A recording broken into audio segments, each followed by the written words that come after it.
दागदार थी, लेकिन एक ही पार्टी बची हुई थी जिसमें कार्यकर्ताओं की पहुंच थी, कार्यकर्ताओं का सम्मान था।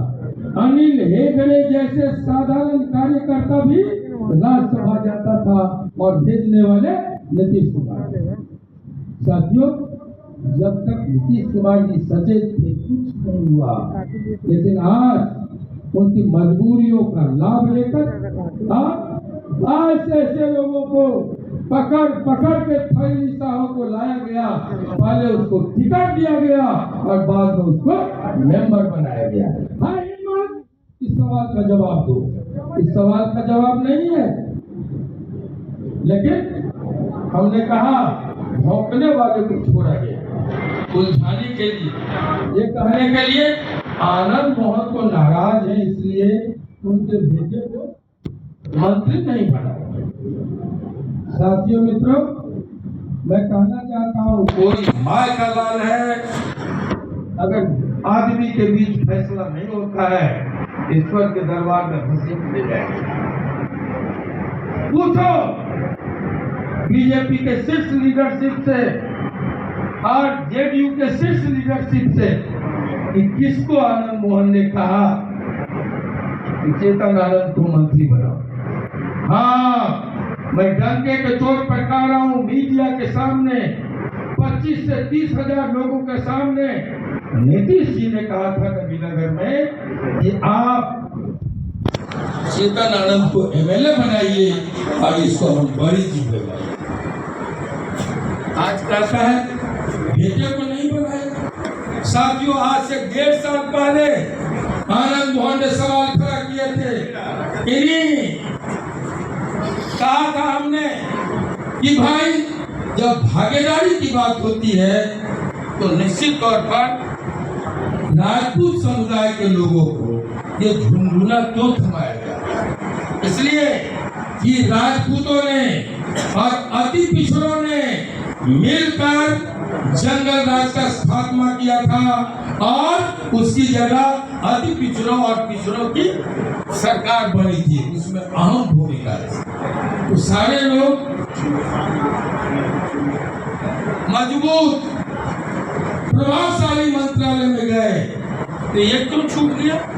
ये 1.5 साल पहले हमने कहा था कि क्या कौन सा मंत्रालय मिला है वन एवं पर्यावरण, मिला है साइंस एंड टेक्नोलॉजी, मिला है पीएचडी चापाकल गाड़ो चापाकल उखाड़ो, मिला है आपूर्ति तस्तरी में परोस कर सबको आगे आगे भोजन कराइए।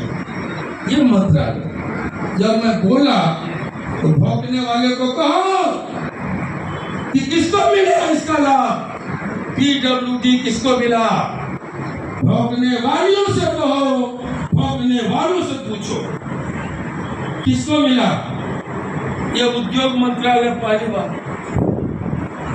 और कैसे चले गए गाने वाले अभिनेता, ये साइड इफेक्ट का मोर का नहीं है तो और क्या है। और मैं एक बात कह रहा हूं, मैं जुल्म को जातियों में नहीं पूछा। कभी आनंद मोहन ने आगे बढ़ के कोई जात पात नहीं किया।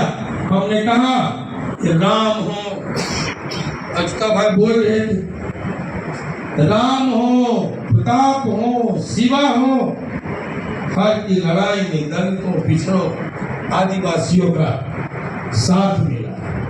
कोई चतुरंगी सेना लेके दशरथ वाली जो इंद्र को जरूरत पड़ती थी, राम नहीं गए थे लंका राक्षसी प्रवृत्ति का नाश करने के लिए, रावण का वध करने के लिए। तब वो जो प्रताड़ित पीड़ित लोग थे उन्हीं के स्वाभिमान को साला कर जगा कर उन्हीं की फौज तैयार कर, जिसको लोगों ने कहा बानर, वन के नर थे, नाम दिया बानर। जंगलों में बड़ी पूछ थी, पीछे से लगा दिया पूछ। साथियों, ऐसे लोगों को इकट्ठा करके और लड़का फुटा दिया तो हम नहीं है। मोहन की लड़ाई में शुरू किया तो रिक्शा, टमटम यूनियन, साड़ी मजदूर संघ, रिक्शा यूनियन, ये सब हम लोग चला। बिजली मजदूर संघ, गठिया मजदूर संघ, जिले भर में वो संयुक्त जिला होता था सहरसा, और उसमें 3-3 जिले होते थे, सहरसा, सुपौल, मधेपुरा। वहां से हम लोग लड़ाई शुरू किए। हमने कहा कि हम लोग पिछड़ नहीं है, उन पिछड़ों, दलितों, आदिवासियों, मुसलमानों का साथ हमें मिले, हम पिछड़ नहीं। हम जब लड़ने निकले तो यहाँ जब आए आप, इस लड़ाई में आनंद मोहन 16.5 साल 17 साल जेल में रहा। मैं मुजफ्फरपुर के लोगों से पूछना चाहता हूँ ये किसकी लड़ाई? मैं पूछना चाहता हूँ जब कोसी में जनरल राज अपने तांडव पर था, नाम पूछ करके अपमान किया जाता था, कुर्ता और शर्ट उतार के जनेऊ काटे जाते थे, अपने ही थूक से, अपने ही माथे का, उनके ही माथे का तिलक टीका बिछाया जाता था। जो लड़कियों को सरेआम नंगा करके मधेपुरा के बाजार में घुमाया जा रहा था, जब उनके साथ सामूहिक रेप की बात हुई, खेत खलिहान मंदिर अपमानित हुए, लहू लुहान हुए, तब आनंद मोहन विधायक रहते मंत्री पद को लात मार के बंदूक लेके खड़ा हुआ। अपने लिए नहीं। जब 300 घर मुसहर उजाले गए थे, शामपुर, सगहा, सिंहेश्वर और पिपरा के बीच में अपनी सरकार में, तब आनंद मोहन रात भर गोली चलाए तक कैमरा के सामने करने में कोई नहीं, और उन दलितों को बचाया था। एक दिन था रेस्ट हुआ, तीसरे दिन जब वहां पहुंचे तो उजली धोती पर जाति के मुसहर दलितों ने आनंद मोहन नहीं लिखा, लिखना नहीं आता था, अंग मोहन जिंदाबाद अपने खून से अंगूठा काट के और उन्होंने लिखा, सूची बने। साथियों, जब सियाराम यादव पर कांग्रेस शासन में दिन दहाड़े कचहरी में गोलियां चली, सहरसा का इतिहास साक्षी है। आनंद मोहन तब खड़ा हुआ था कांग्रेसी शासन में किसी यादव नौजवान में, खुशी में, ये लहौनों में जब मुसलमानों पर अत्याचार हुआ, तब आनंद मोहन एमएलए बन चुके थे। तब आनंद मोहन खड़े हुए थे।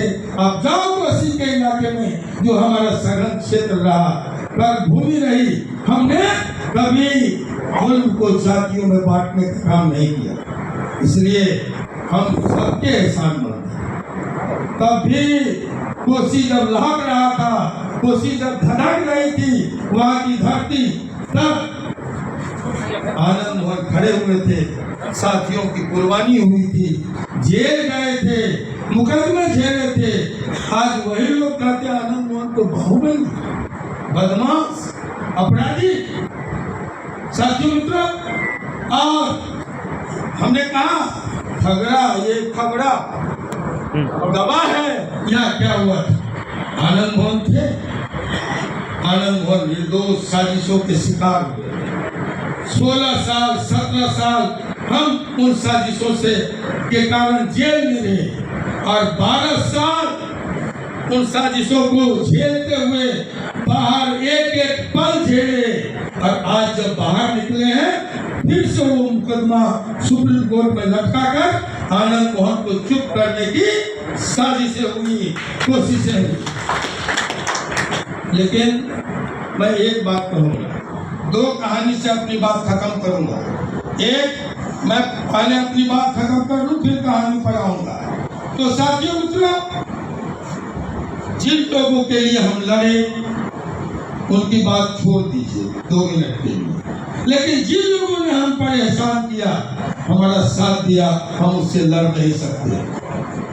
हम खाटी राजपूत हैं, नख से सिर तक राजपूत है, और जो क्षत्रिय का अर्थ होता है वो छाता, जो समाज को सुरक्षा का छतरी दे, कवच दे।